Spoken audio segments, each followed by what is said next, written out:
పిల్లలు, ఈరోజు మనం ఒక మంచి కథ చెప్పుకుందామా? ఒక గ్రామంలో ఒక చెట్టు మీద పావురం గూడు కట్టుకొని నివసిస్తూ ఉండేది. ఆ చెట్టు పక్కనే ఒక ఇల్లు ఉండేది. ఆ ఇంటి గృహిణి రోజు ఆ చెట్టు ముంద గింజలు వేసేది. పావురం చెట్టు దిగి ఆ గింజలను తిని వెళ్ళేది. ఇలా కొంతకాలం గడిచింది. ఒకరోజు ఒక కాకి వేరే ఊరు నుండి ఆ గ్రామానికి వచ్చి పావురం ఉండే చెట్టుపై వాలింది. ఆ గృహిణి గింజలు చల్లడం, పావురం తినడం చూసింది. ఆహా, ఈ పావురం ఎంత హాయిగా జీవిస్తుందో! ఆహారం కోసం వెతికే అవసరమే లేదు దానికి. నేను కూడా ఈ ఇంట్లోని ఆహారం తినవచ్చు, కష్టపడి ఆహారం వెతికే అవసరం ఉండదు అని మనసులో అనుకుంది.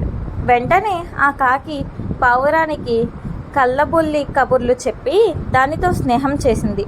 కాకి మిత్రమా, నువ్వు ఇక్కడే ఉండు, కానీ నీ ఆహారంలో నువ్వు సంపాదించుకో. ఎట్టి పరిస్థితుల్లోనూ ఆ ఇంట్లో ఆహారం దొంగలించవద్దు అని షరతు పెట్టింది పావురం.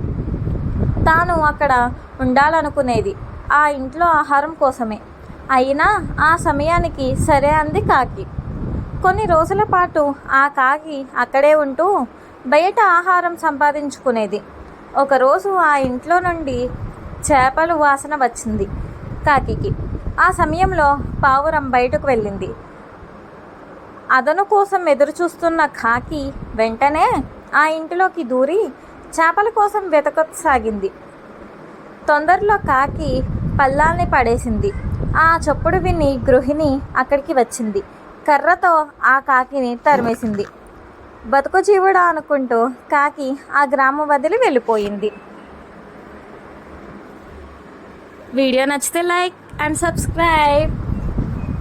పిల్లలు, ఈరోజు మనం ఒక మంచి కథ చెప్పుకుందామా? ఒక గ్రామంలో